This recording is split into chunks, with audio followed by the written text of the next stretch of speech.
surau Cengal, pihak yang mengusahakannya memulakan dah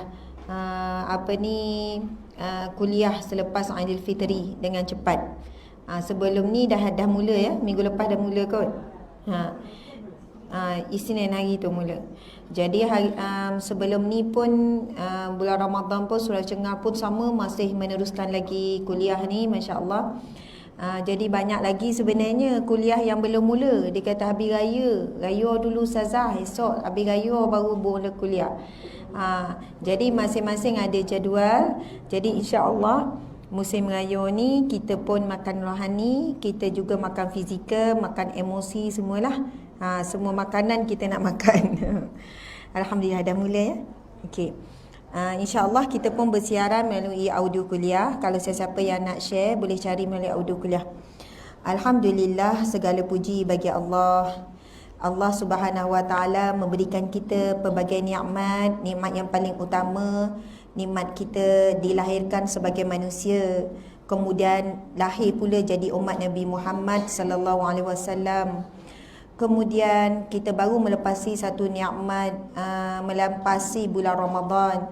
Lepas tu nikmat Aidilfitri. Kemudian insya-Allah kita sama-sama mengejar nikmat puasa 6.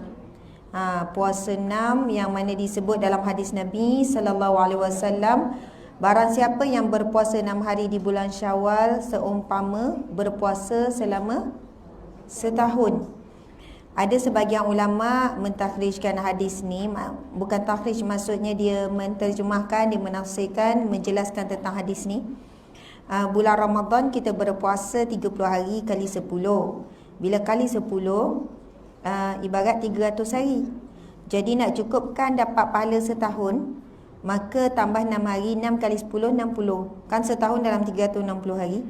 Maka kalau kita berpuasa 6 hari lagi tambahan di bulan Syawal, kita dapat pahala puasa seumpama setahun. Walaupun lepas ni kita ada hari tak berpuasa sampai jumpa Ramadan akan datang, umpama seperti kita puasa setiap hari. Dan insya-Allah mudah-mudahan mana-mana hari kita meninggal umpamanya dalam keadaan kita berpuasa. Itu dari segi bentuk ganjaran, tapi sudah tentu tak sama dengan orang yang tetap berpuasa. Tadi tu saya ada kuliah di Wisma Negeri dulu, habis lambat juga kat sana.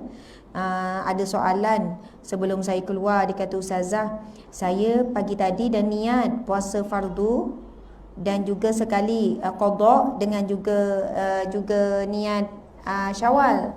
Lepas tu tiba-tiba ada jemputan, ada makan-makan. Biasalah kerja pejabat ni kadang jabatan ni buat, bahagian ni buat. Jadi dia kata, macam mana, boleh tak saya buka puasa? Jadi boleh tak buka ni? Sebab dia niat qada. Sebab dia niat qada sekali. Jadi bila niat qada, saya kata tak boleh, tak dibenarkan dia macam puasa fardu, melainkan kalau sakit, tak sihat, tak mampu. Ini bab sakit tak mampu menahan godaan makanan ni. Sakit nafsu ke apa ke kan. Tapi dari sudut hukumnya tak boleh sewenang-wenangnya untuk berbuka puasa bagi yang meniatkan puasa qada. Lepas tu saya pun kata, kalau begitu Kak, sebab kadang kita tak tahu ada majlis ke apa, tiba-tiba orang jemput kan.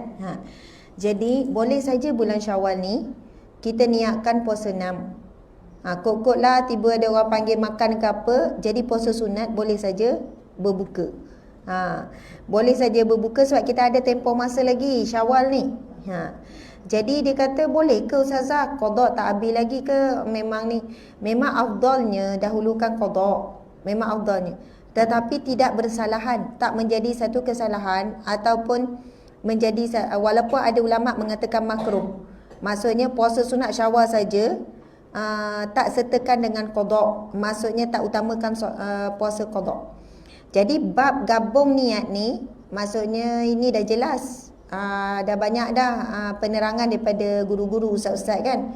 Kalau kita baca penerangan Dr. Zulkifli Al-Bakri sendiri pun kita boleh faham. Walaupun yang afdalnya memang habiskan qada dulu, tapi dibolehkan. Bila niat qada, automatik kita akan dapat puasa 6. Jadi sekiranya niat puasa 6 je, tak niat qada, jadi nanti dah habis, rumah terbuka dah tak ada dah, orang tutup dah rumah semua, Masa tu barulah start. Bila hari Isnin Khamis start puasa qada pun boleh. Pagar sekali kunci, bukan rumah je kan. Dia rumah terbuka ni zaman lani lah kan, bukannya Syawal je lah. Sebab dah tak cukup minggu, bulan Syawal ada 4 kali je. Nanti tengoklah lepas Syawal nanti bersambung lagi tu. Ada lagi jemputan tu. Dan orang mula aktifnya selepas ni lah, dalam minggu depan. Sebab orang dah habis puasa 6 kan. Kemudian orang boleh gaji minggu depan. Bagi yang bekerja. Paling penting lagi tak boleh gaji, tak boleh jemput orang. Dia pun tak cukup duit nak makan. Okey. Jadi ini merujuk kepada perbuatan Aisyah. Diriwayatkan Sayyidatina Aisyah, Sayyidatina Aisyah sendiri, hadis Aisyah. Maksudnya perkataan, cerita Aisyah. Aku pernah menangguhkan puasa qada sehingga bulan Sya'ban. Maksudnya perbuatan Sayyidatina Aisyah itu menunjukkan bahawasanya tidaklah menjadi satu kesalahan ataupun satu dosa, tapi afdalnya qada awal lah. Jadi para ulama kata mustahil sekiranya Aisyah tidak puasa 6, sedangkan Sayyidatina Aisyah yang paling tahu tentang keutamaan puasa 6. Di situlah dia ambil di antaranya ulama yang mengatakan boleh saja nak berpuasa 6 Syawal tanpa disertakan dengan niat qada. Qada lah selepas tu. Antara halangan kita macam tu lah. Kan. Jadi kalau puasa 6 Syawal tiba-tiba dah mai makan, jemput makan kat rumah, ya ada nasi biryani. Kalau nasi putih ayam santan durian ke, dia sebut menu tu pula kan. Oi bang, tak jadilah bang. Walaupun yang jemput tu lepas asar kan. Lepas asar. Dah buka dah Zohor tu. Saya niat sunat je. Contoh. Maksud dari segi hukumnya boleh. Tapi kalau mampu habiskanlah. Pergi rumah dia bawa tupperware kan. Masya Allah. Okey. Lepas tu ada orang kata, Ustazah kan afdal terima jemputan. Yang ni kalau kita baca dalam Riyadhus Salihin, dalam bab jemputan makan ni, Rasulullah sebut sama saja. Maksudnya apabila kamu diberi jemputan, ada hadis Nabi, ada jemputan makan, jemputan kenduri kahwin sekalipun, maka sama ada kamu teruskan berpuasa lalu berdoalah untuk orang yang menjemput. Ataupun maka kalau dan boleh juga untuk kamu berbuka lalu makanlah. Maksudnya bukannya di situ afdal berbuka sebab nak meraihkan orang yang menjemput. Faham tak? Nabi sebut dalam hadis tu, maka boleh saja kamu teruskan berpuasa dan berdoalah untuk orang yang menjemput. Maksudnya boleh pergi je.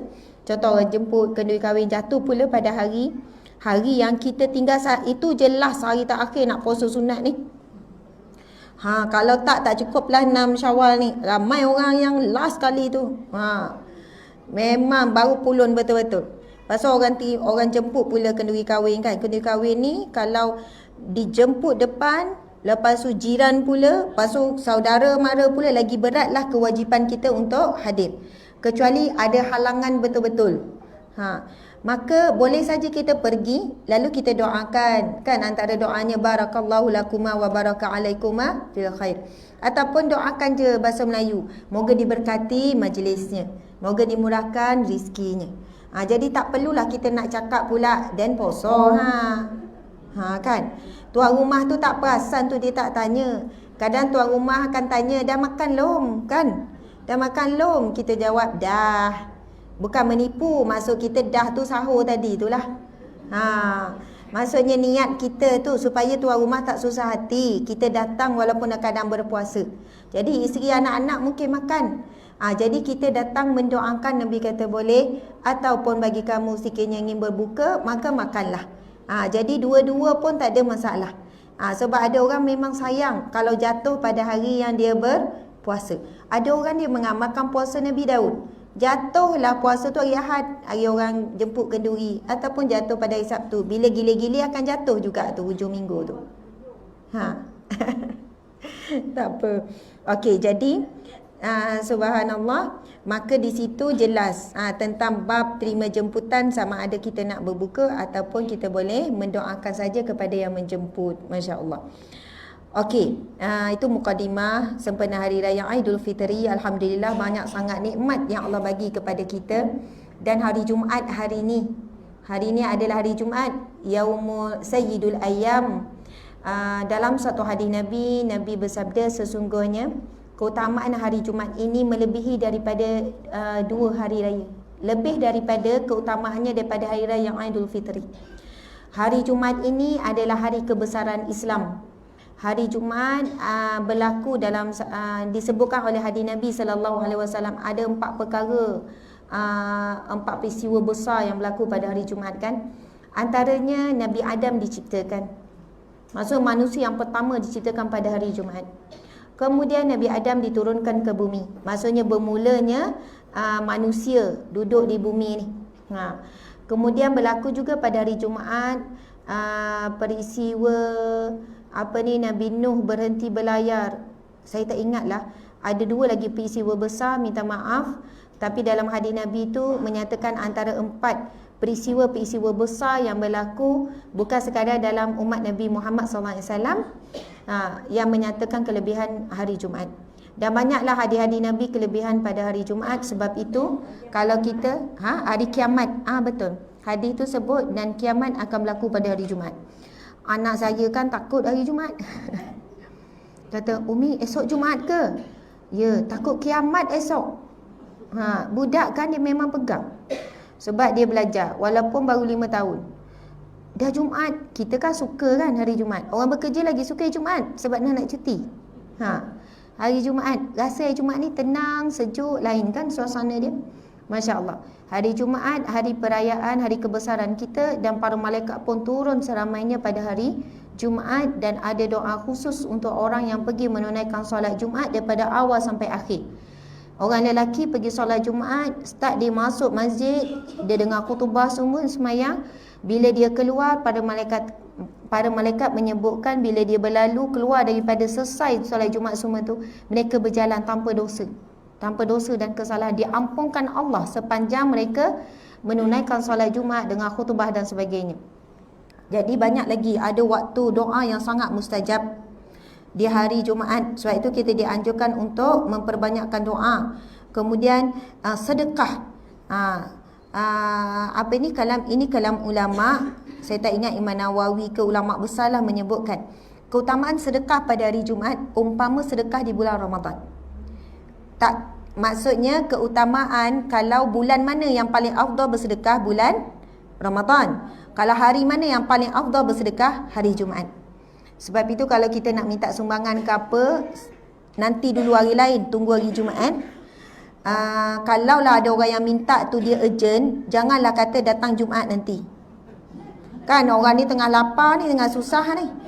Dah lah baru minta tu hari Sabtu.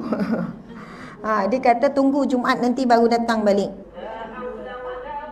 Ya. Memang merajuk lah orang tu kan. Bila ada orang yang memerlukan, paling afdal kita bagi masa dia perlukan. Tak payah tunggu. Lagilah kalau bujah tunggu Ramadan lah ya. Ni baru Syawal. Sebab dia nak ambil barakah berlipat kali ganda.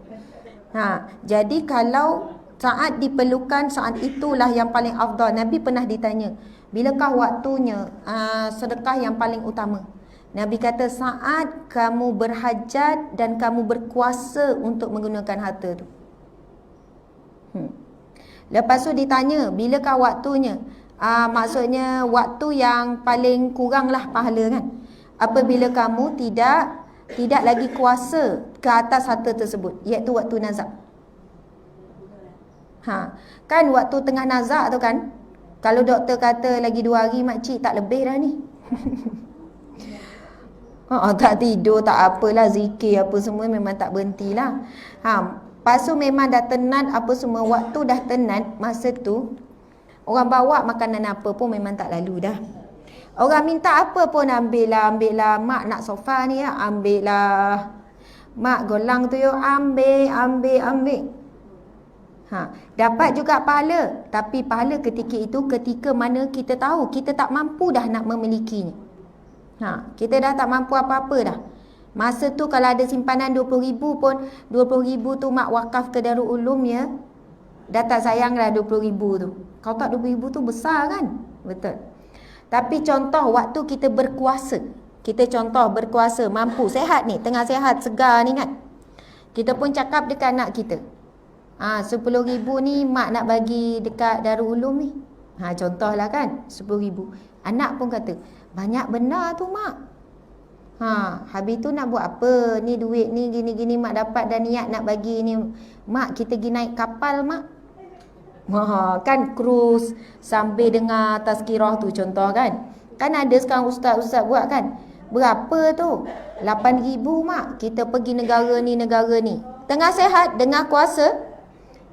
Okey lah 8,000, 2,000 hantar. Dah potong 8,000 tu.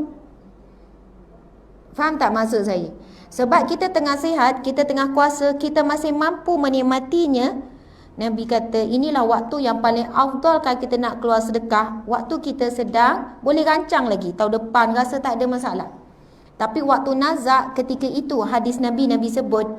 Dan ketika itu harta kamu sudah pun hampir berpindah milik dah. Masa nazak kan? Sebab apa? Kalau dia tak bagi masa tu, dah meninggal nanti, harta tu tetap akan berpindah. Sebab orang mati takkan mewarisi harta.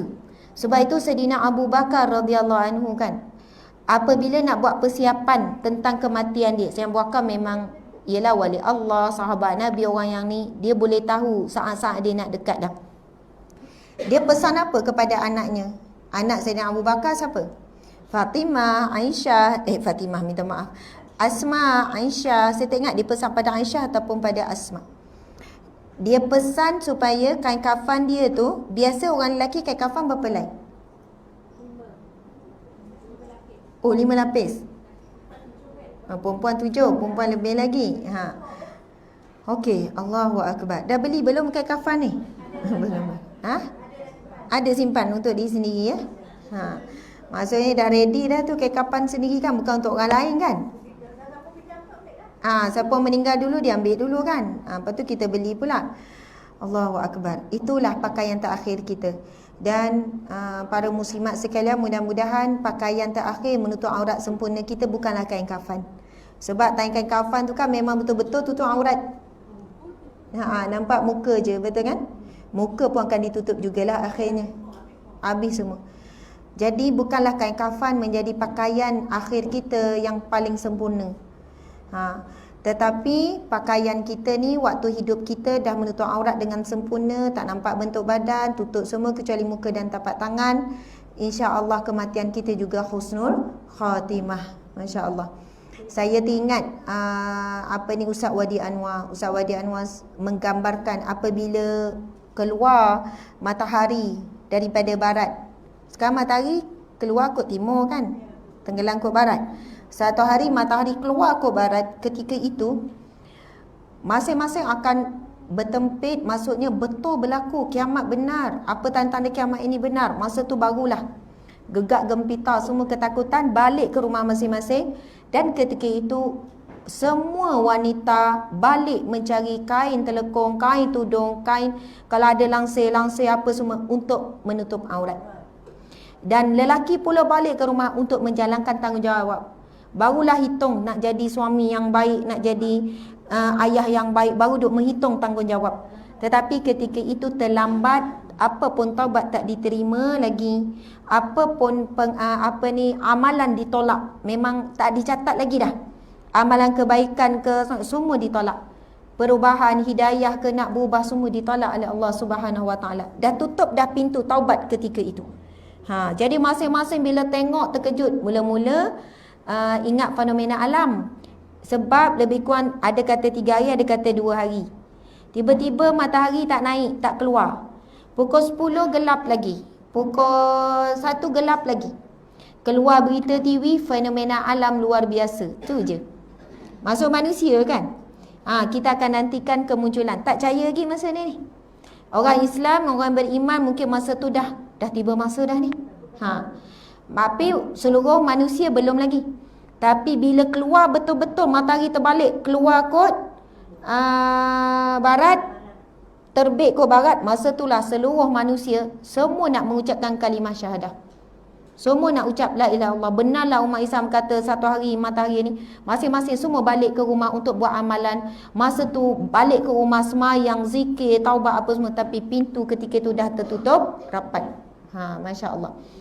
Jadi nak sebutnya, setelah kita mati, yang kita bawa dalam kubur kain kafan sahaja. Keranda tu lah kan. Keranda pun tak. Kain kafan saja semata-mata pakaian kita. Jadi ketika itu si mati tidak memiliki apa-apa.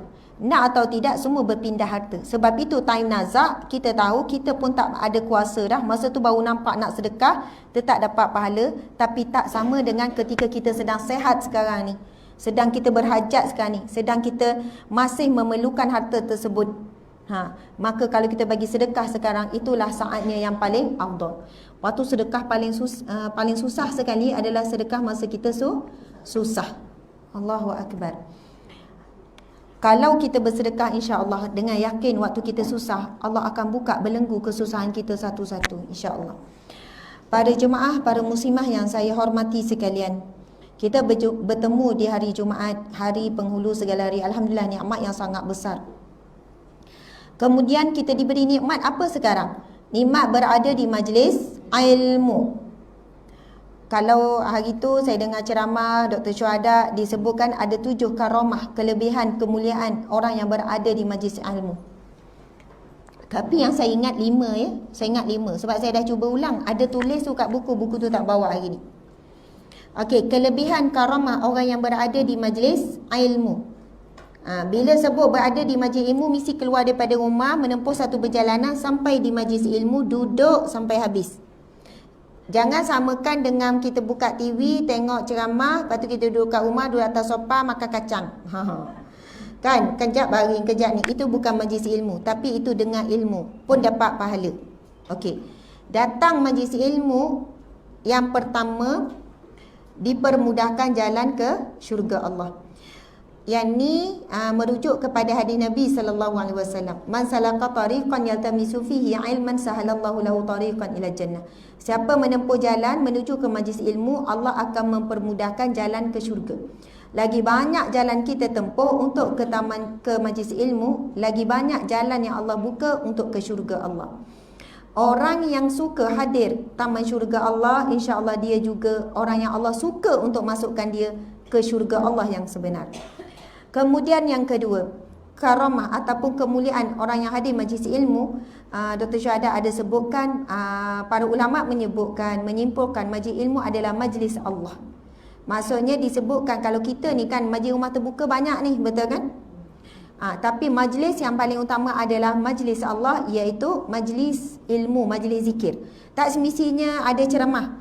Kalau majlis tu kata kita nak buat tadarus, kita nak baca 30 juzuk, seorang 1 juzuk untuk hadiahkan kepada arwah Ustazah Asma. Contohlah kan, kot saya meninggal besok, berkumpullah 30 orang, seorang baca 1 juzuk, nak sedekahkan 30 juzuk bacaan Al-Quran contoh. Itu pun disebutkan halaqah zikri ataupun riyadul jannah. Man salaka tariqan iza marutum bi riyadil jannah. Riyadil jannah iaitu taman syurga Allah. Apa-apa perhimpunan yang adanya zikir. Ada juga berhimpun nak qasidah, ada juga berhimpun nak selawat saja. Jadi apa-apa perhimpunan yang ada pengisian di dalamnya zikrullah, maka itu adalah taman syurga Allah, majlis zikir. Okey, yang kedua tadi tu sebut apa? Diampunkan. Apa dia? Okey, yang pertama tadi memudahkan ke syurga. Yang kedua, yang kedua, majlis ilmu ni adalah majlis Allah, maka kita ni adalah tetamu Allah. Subhanallah, Allahu Akbar.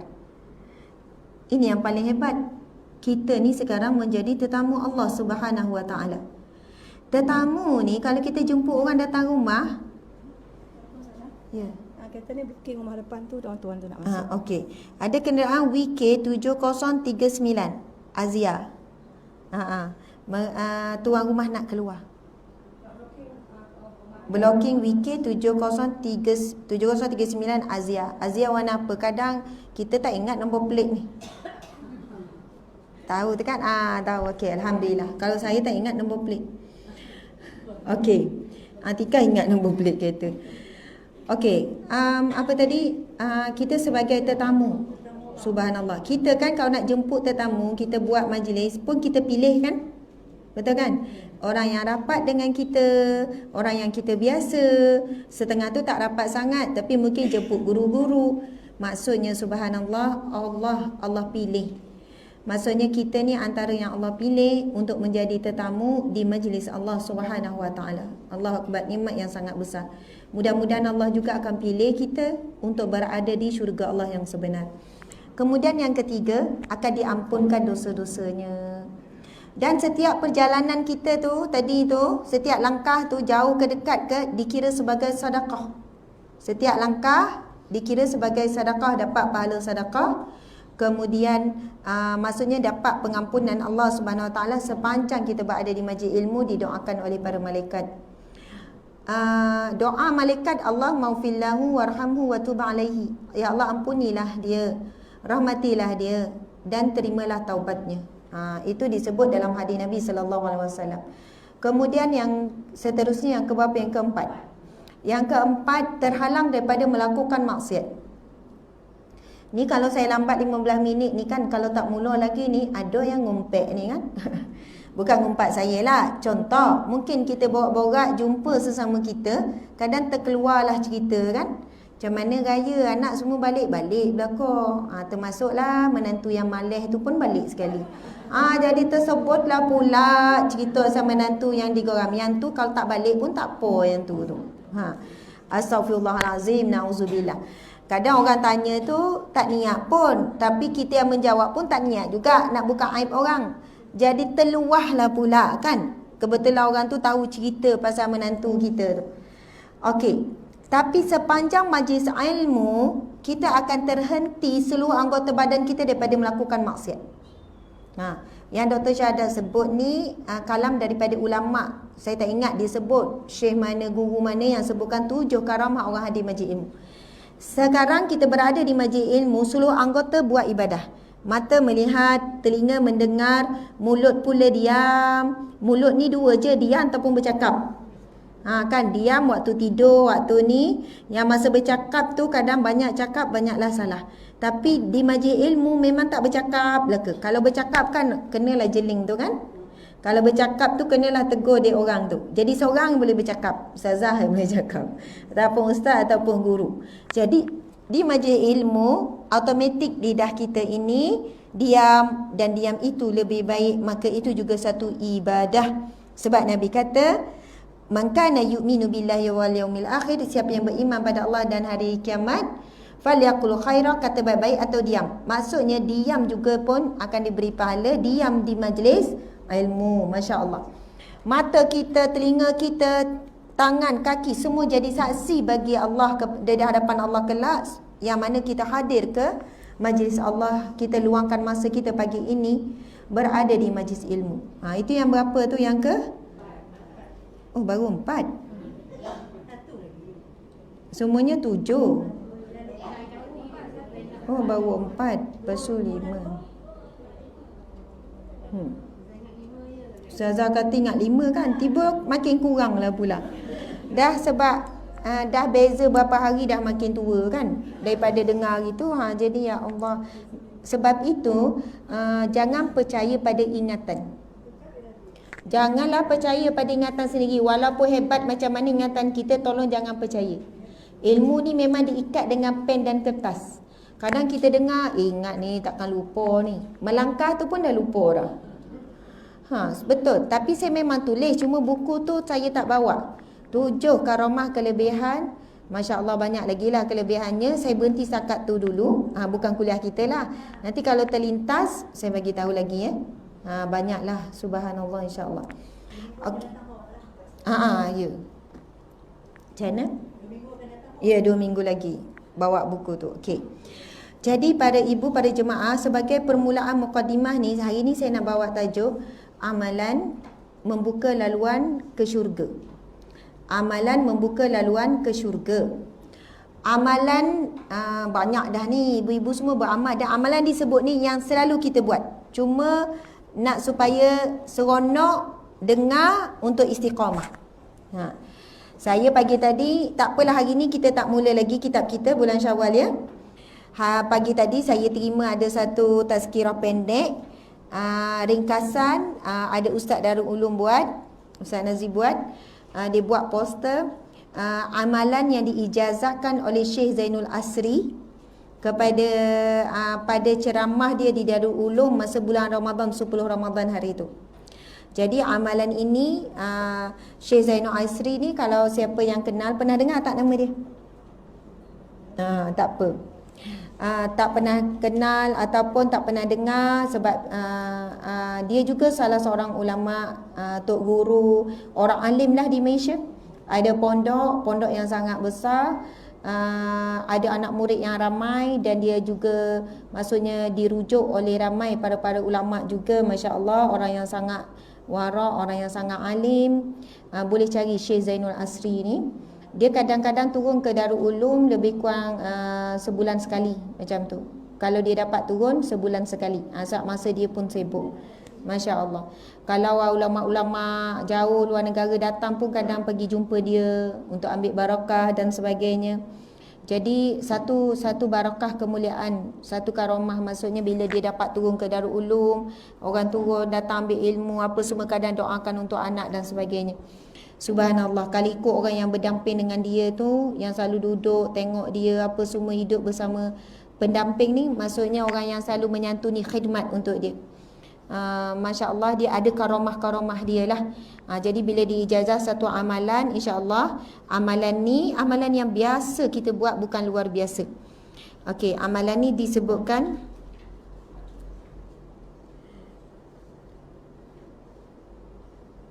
cuma saya ni bila saya nampak amalan ni, kita akan detailkan supaya kita bersemangat untuk beramal.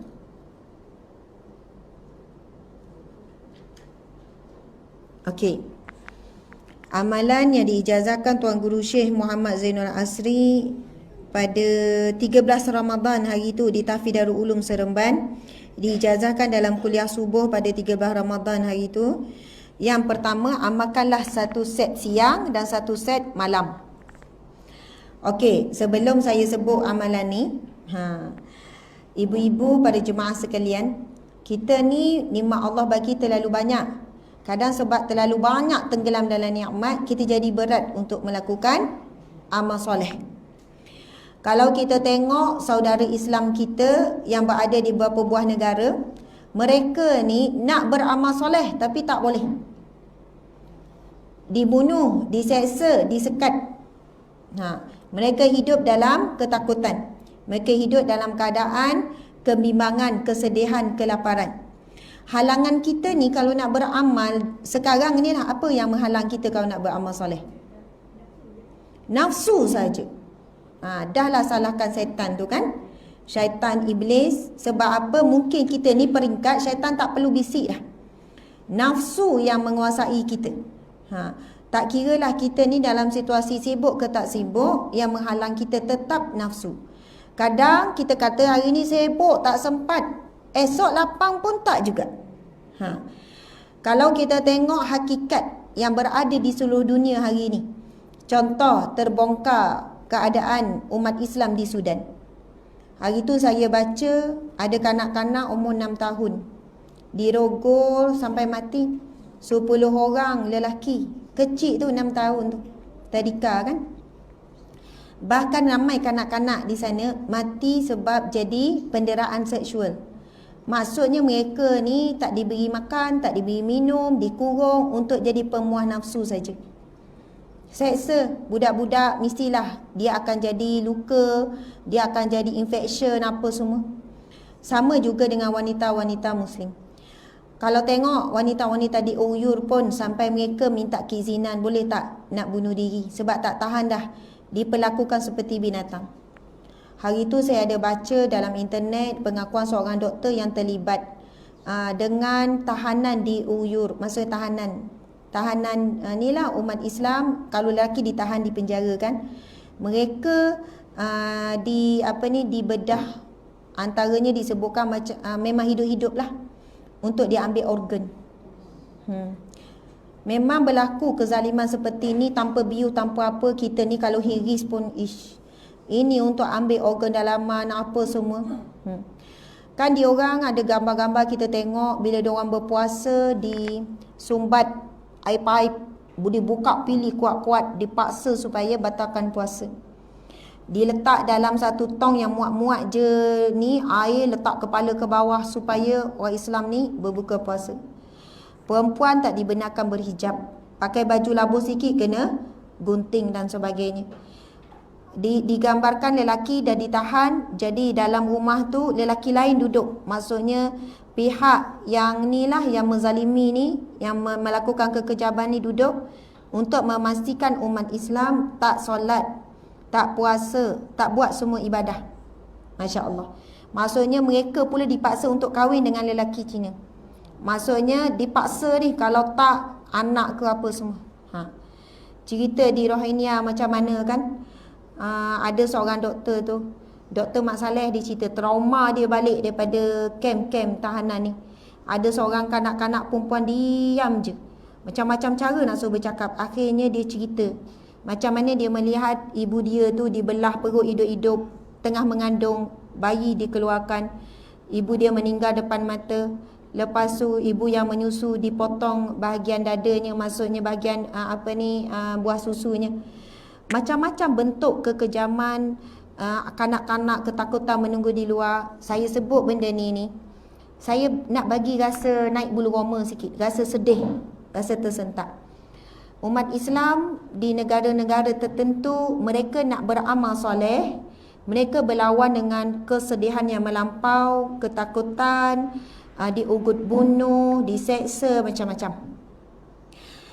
Subhanallah. Ada satu video saya tengok tadi, sebenarnya video ni dah lama tapi orang ulang balik. Seorang kanak-kanak baru mangsa bom Syria kan, baru lepas runtuhan, darah penuh ni, darah penuh. Doktor, lepas tu ada luka-luka, doktor nak buat prosedur tak cukup. Kalau kita bius dululah, tak nak sakit. Tapi doktor nak buat prosedur untuk masih jahit semua. Jadi dalam keadaan hidup-hidup lah, tanpa bius kan. Tapi yang jadi bius dia adalah Al-Quran. Maksudnya budak tu kecil lagi, bukan besar sangat. Tengok macam 6 tahun, 7 tahun macam tu lah kan. Baca Al-Quran sambil menangis, darah mengalir apa, baca. Yang menjadikan bius dia adalah Al-Quran. Kita pula terbalik, masa baca Quran tu lah ngantuk datang, sakit pinggang datang, gatal datang. Handphone bunyi macam-macam. Tapi dia, Al-Quran itu melupakan kesakitan. Al-Quran itu membuatkan dia rasa tak ada apa-apa dunia ni. Itu bius dia. Kita semayang baru rasa lutut sakit, pinggang sakit. Masa berjalan tadi tu tak rasa. Kadang tu. Subhanallah, kita nak beramal di sini hari ni, tak ada halangan langsung. Tak ada masalah langsung. Yang menghalang kita nafsu kita. Mereka tu hidup memang penat di dunia, penat sedih, penat sakit, penat lapar, penat itu, penat ini, macam-macam. Tapi insya-Allah setelah mati mereka akan rehat yang sebenar-benarnya. Kita ni yang banyak rehat ni, banyak makan ni, sikit-sikit makan, bukan makan sikit. Jadi insya-Allah kita sama-sama berniat bila kita dapat ilmu ni, kita sama-sama beramal. Memang banyak zikir-zikir, amalan-amalan lain ni pun sekadar Syekh Zainul Asri ijazahkan untuk kita rasa nak menyusun zikir kita. Semua dah beramal dengan zikir ni. Okey, yang pertama dia kata istighfar 100 kali. Buat sekali pagi, buat sekali malam ni. Tak dapat 2 kali ustazah, dapat sekali sehari je nak ulang benda ni. Buatlah. Subhanallah. Kalau tak dapat 2 kali, pagi sekali tak dapat, malam sekali tak dapat, buatlah siang. Tak dapat siang, buatlah malam. Jadi, yang pertama istighfar 100 kali. Yang kedua, la ilaha illallah 100 kali. Selawat 100 kali. Banyak ke 100? Ya, 100 untuk syurga Allah. 100 untuk syurga dunia. Untuk bahagia dunia akhirat. Apa sangat 100 tu? Istighfar 100 kali, la ilaha illallah 100 kali, selawat 100 kali. Yang keempat, surah Al-Fatihah 7 kali. Surah Al-Fatihah 7 kali. Saya ini memanjangkan amalan yang dijazakan oleh Syekh Zainul ya. Bukan amalan saya ni. Maksud insya-Allah kita akan sama berniat untuk beramal lah. Yang kelima, ayat kursi 7 kali. Ayat kursi 7 kali. Surah Al-Ikhlas 7 kali. Surah Al-Alaq 7 kali. Surah An-Nas 7 kali. Itu sahaja. 8 amalan zikir. Sekali set, satu set pagi, satu set malam. Saya ulang lagi sekali. Istighfar 100 kali. La ilaha illallah 100 kali. Selawat 100 kali. Surah Al-Fatihah 7 kali. Ayat kursi 7 kali.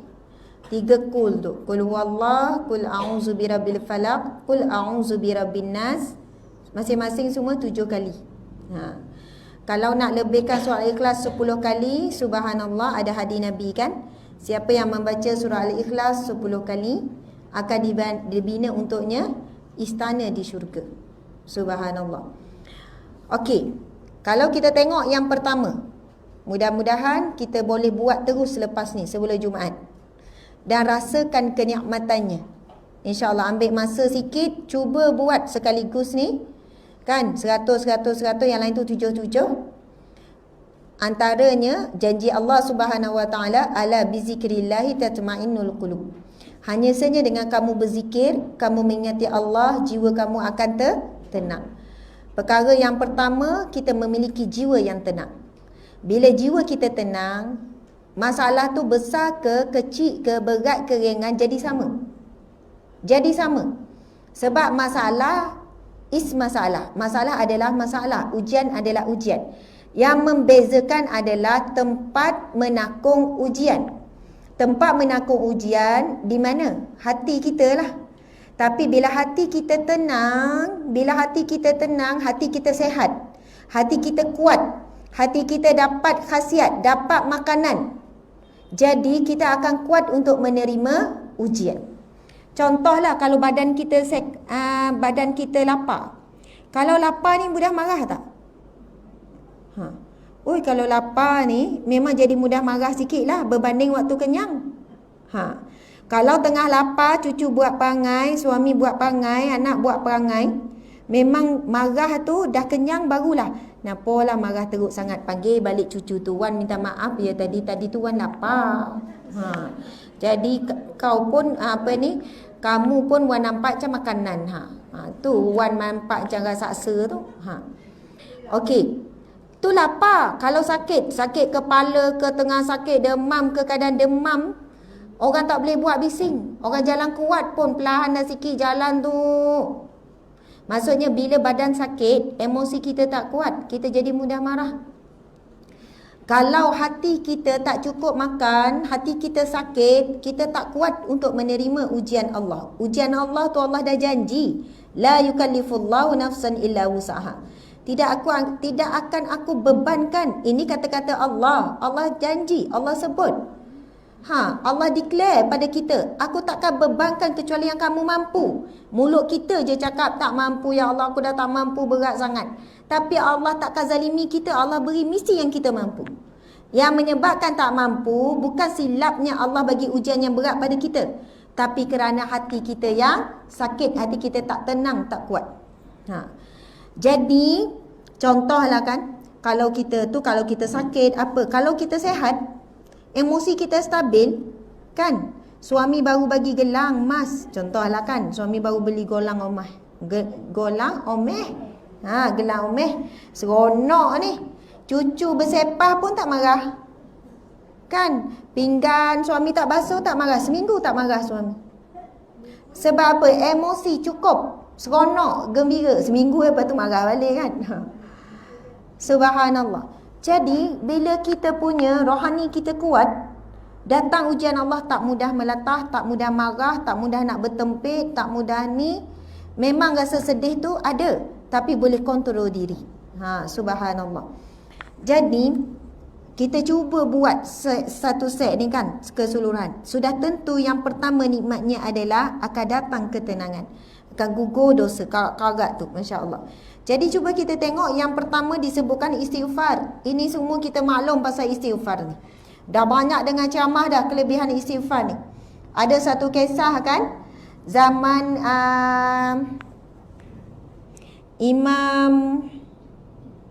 bukan Imam Syafi'i, Imam Ahmad bin Hanbal. Imam Hanbali lah. Imam Ahmad bin Hanbal. Ceritanya, ada satu ketika Imam Ahmad bin Hanbal ni dia pergi bermusafir dalam perjalanan yang jauh. Dan dalam perjalanan yang jauh ni, Imam Ahmad bin Hanbal sendiri tak tahu apakah tujuan dan ke manakah dia nak tuju sebenarnya. Tetapi dalam hatinya, maksudnya soalannya dia ada keperluan, dia perlu untuk bermusafir ke satu tempat. Bila dia pergi satu tempat, dalam musafir tu dia berhentilah di satu masjid. Dan masjid ni tak kenal siapa dia ni, sedangkan dia ulama yang tersohor. Dia adalah wali Allah, dia ahli sufi, maksudnya ulama yang besar. Memang namanya terkenal tapi orang tak tahu muka. Kalau sekarang memang senang, semua ada, Facebook ada ni, orang kenal, betul kan? Video live lah ada lah, apalah. Tapi zaman tu nama dia masyhur tapi orang tak kenal muka Imam Ahmad bin Hanbal ni. Kemudian diceritakan masjid ni, orang yang jaga masjid tak kenal, halau dia, tak bagi tidur dalam masjid.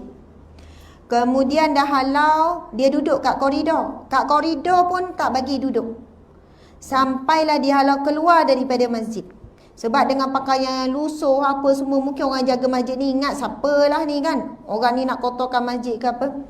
Tapi nak kata orang alim kan, orang soleh, tak adalah dia bagi tahu saya ni Imam Ahmad bin Hanbal. Kalau orang kampung tu tahu, berebut tu nak menyantuni, nak memuliakan dia. Akhirnya depan masjid tu ada satu rumah kan. Ada satu rumah pembuat roti. Lalu orang ni pun nampak, orang ni kenal lah, dia kata datanglah, duduklah berteduh di rumahku. Pada Imam Ahmad bin Hanbal pun duk tengoklah amalan orang lelaki ni. Orang yang membuat roti ni, pembuat roti ni. Mulut dia istighfar saja. Istighfar sambil uli sepanjang malam pun astagfirullah. Lalu Imam Ahmad bin Hanbal pun tanya, kenapa kamu hanya beristighfar? Dia kata, alhamdulillah, kan hadis Nabi SAW, barang siapa yang melazimi istighfar akan diberi jalan keluar setiap kesulitan, diberi rizki yang tak disangka-sangka, diberi kegembiraan setiap duka cita. Dia kata, alhamdulillah, segala hajatku sepanjang aku hidup Allah makbulkan semuanya. Segala kesukaran semuanya Allah mudahkan. Aku ada rizki yang banyak dan sebagainya. Cuma ada satu saja lagi doa yang permintaan hajatku yang belum dimakbulkan, iaitu aku teringin sangat nak berjumpa dengan Imam Ahmad bin Hanbal. Saya rasa memang kita dah selalu dengar cerita ni, tapi kita ulang balik nak bagi tahu hebatnya antara kelebihan istighfar. Lalu Imam Ahmad bin Hanbal pun, ya Allah, dengan terkejutnya, dengan memuji Allahnya, lalu dia pun mengatakan, akulah Imam Ahmad bin Hanbal. Dengan berkat istighfar kamu itulah Allah telah membawaku ke rumahmu. Kita ni kalau nak jumpa orang soleh, kita pergilah cari nak pergi jumpa, betul kan? Tapi bila Allah datangkan ke depan tu, jumpa tengah-tengah jalan ke kat mana ke, Masya Allah, mungkin itu di antara fadilat ataupun yang kita boleh dapatkan daripada barakah istighfar kita. Mudah-mudahan, subhanallah. Apa-apalah, bukan jumpa orang je lah, apa-apa hajat. Jadi kita tahu istighfar banyak kelebihannya, Masya Allah. Seterusnya, la ilaha illallah, hadis Nabi, afdalu zikru la ilaha illallah. Zikir paling afdal adalah la ilaha illallah. Lepas tu yang ketiga, selawat. Kita tahu juga kelebihan selawat sangat banyak. Nak sebut hadis Nabi pun banyak. Surah Al-Fatihah. Surah Al-Fatihah maksud dia pembukaan. Ada berapa ayat? 7 ayat. Dikatakan setiap ayat itu akan menutup setiap pintu neraka. Kan pintu neraka pun ada 7.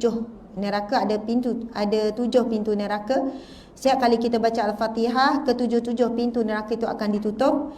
Dan kita tahu surah Al-Fatihah ini adalah surah yang pertama, pembukaan kepada Al-Quran. Disebut Ummul Kitab, maksudnya ibu kepada Al-Quran, Ummul Quran, macam-macam lah pujian-pujian dan fadilat kelebihan surah Al-Fatihah. Kemudian ayat kursi. Ayat kursi ni dalam surah Al-Baqarah, betul kan? Ayat yang ke berapa? 200 rasa 285. Macam tu lah. Saya pun tak ingat ayat yang ke berapa dalam surah Al-Baqarah. Dinamakan surah Al-Kursi sebab ada perkataan Al-Kursiyun dalam tu, kursi. Maksudnya kursi, tempatnya Allah Subhanahu Wa Taala bersemayam. Bila turunnya, maksudnya kita jangan bayangkan Allah duduk di situ sebagai bayangan kita, tapi disebut kursiyun. Allah adalah tempat kemuliaan, kebesaran Allah Subhanahu Wa Taala. Bila turun ayat surah Al-Kursi ni, Rasulullah terus panggil. Saya tak ingat Zaid bin Harisah ataupun Anas bin Malik, terus kata, tuliskan cepat-cepat. Turunnya satu ayat yang sangat besar. Ketika itu gegak gempita ketakutan para syaitan dan iblis. Sebab turunnya satu ayat pembenteng yang sangat hebat, sangat tebal bagi orang Islam. Maksudnya surah ayat kursi ni, maksudnya benteng daripada kesusahan, kesedihan, kedukaan, benteng daripada godaan syaitan, daripada kejahatan manusia, jin dan sebagainya. Jadi ketika itu syaitan ni macam ketakutan, mereka macam kesedihan, kekecewaan, turunnya satu ayat yang sangat hebat. Sebab dalam ayat itu disebutkan kalimah, antaranya kalimah kursiyun, dan akhirnya kita panggil ayat kursi. Jadi Nabi bila turun saja ayat kursi ni, Nabi macam nak cepat-cepat, bukan cepat, masa menggesa. Yang menuliskan, selalu tuliskan Al-Quran, ayat ni pada daun, kadang tu kan terus nak dibacakan. Nabi kata Nabi memulakan turunnya satu ayat yang sangat hebat, yang menakutkan dan menggerungkan kepada jin, syaitan, iblis dan sebagainya. Masya Allah. Kemudian kita tahu surah Al-Ikhlas. Allahu Akbar. Baca sekali macam 1/3 Al-Quran. Baca 3 kali umpama seperti 30 juzuk Al-Quran dari sudut pahala. Orang yang baca 3 juzuk sungguh memang takkan samalah. Orang yang baca surah Al-Ikhlas melazimi selalu. Kalau ni dia tulis 7 kali. Kalau nak buat lebih dan sebagainya, tafadhal, silakan. InsyaAllah kita akan menjadi orang yang ikhlas. Walaupun dalam surah Al-Ikhlas tak ada perkataan ikhlas pun. Kan, qul huwallahu ahad, Allahus samad, lam yalid walam yulad walam yakul lahu kufuwan ahad. Tak ada perkataan ikhlas. Tapi surah ini jadi surah yang sangat hebat sampai satu kali baca walaupun pendek menyamai 1/3 Al-Quran. Di sinilah para ulama menafsirkan apakah maksud 1/3 Al-Quran. Adakah hanya sekadar dari sudut pahalanya saja? Bukan dari sudut pahala saja. Tapi kalaulah 1/3 Al-Quran ni soalannya isi kandungan Al-Quran nak ajar kita apa? Dalam Al-Quran ada apa? Ada kisah, ada ancaman neraka, ada ganjaran syurga, ada semua perkara lah. Ada pujukan Allah, ada janji Allah, macam-macam tu 30 juzuk Al-Quran. Tetapi daripada 30 juzuk Al-Quran itu, Allah nak kita jadi apa? Ikhlas. Hamba Allah yang ikhlas. Sebab apa? Golongan manusia, orang yang tidak boleh diganggu oleh syaitan, orang yang ikhlas. Orang kuat ibadat belum tentu selamat daripada godaan syaitan. Orang kuat sedekah belum tentu selamat. Tapi orang yang ikhlas, buat sesuatu memang kerana Allah, kalau dia tak dipuji pun oleh manusia, dia tak ada apa? Dia tak ada marah-marah. Kalau dia dikeji pun oleh manusia, dia masih lagi tenang. Kalau dia tak diberi upah pun contohnya, dia boleh lagi kuat. Orang pula, apa ni? Contohlah ya. Sebab apa? Ya Allah, orang yang ikhlas, syaitan tak boleh bisik, syaitan tak boleh nak hasut dia.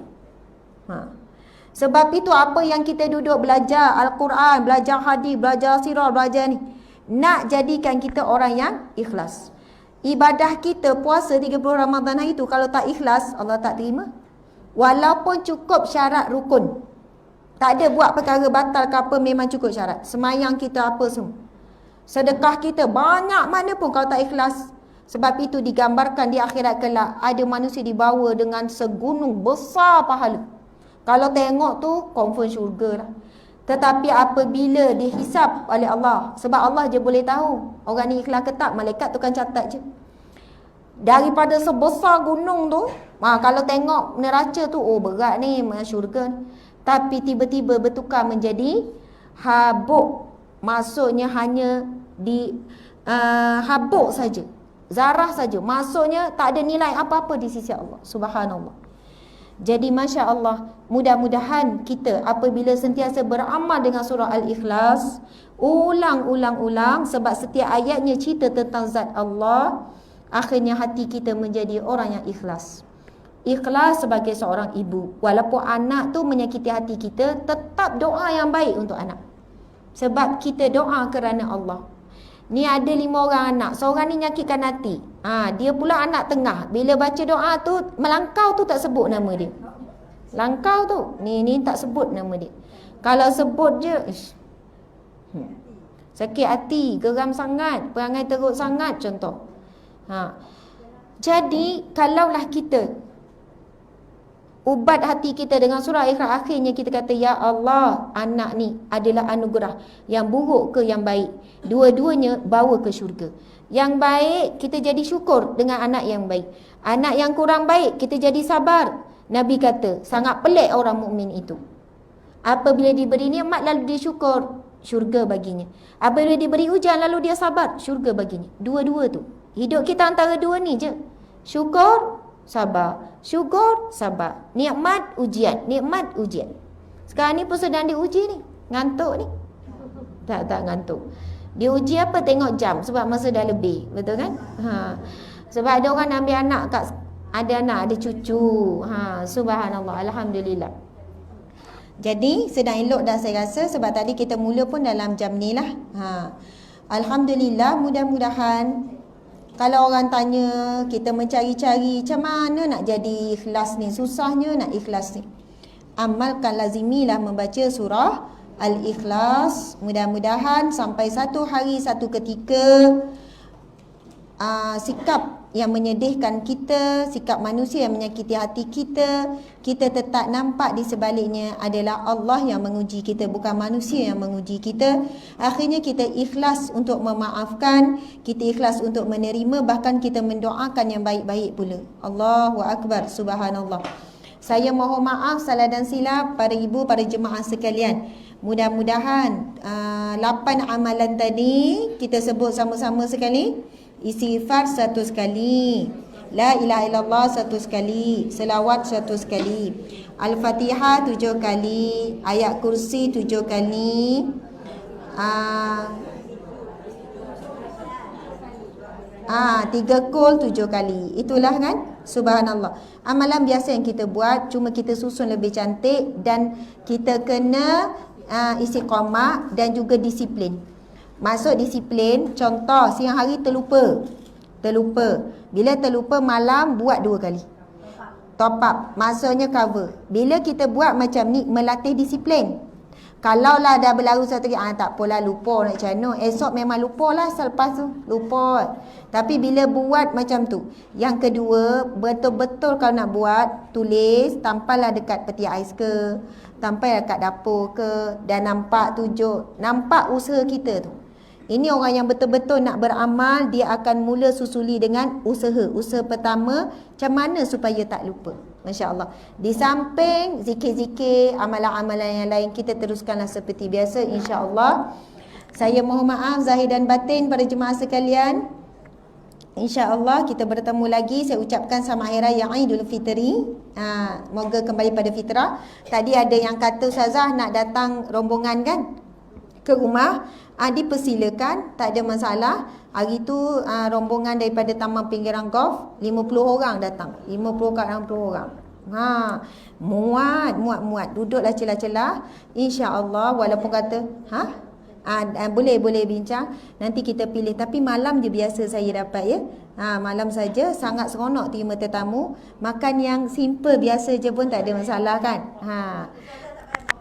Ya, tengoklah kan apa yang jadi. Sayang kalau tak makan, sedap saya masak. Selalu orang kata gitu, siap Ustazah dah syarat apa semua kan. Tak apa, Alhamdulillah.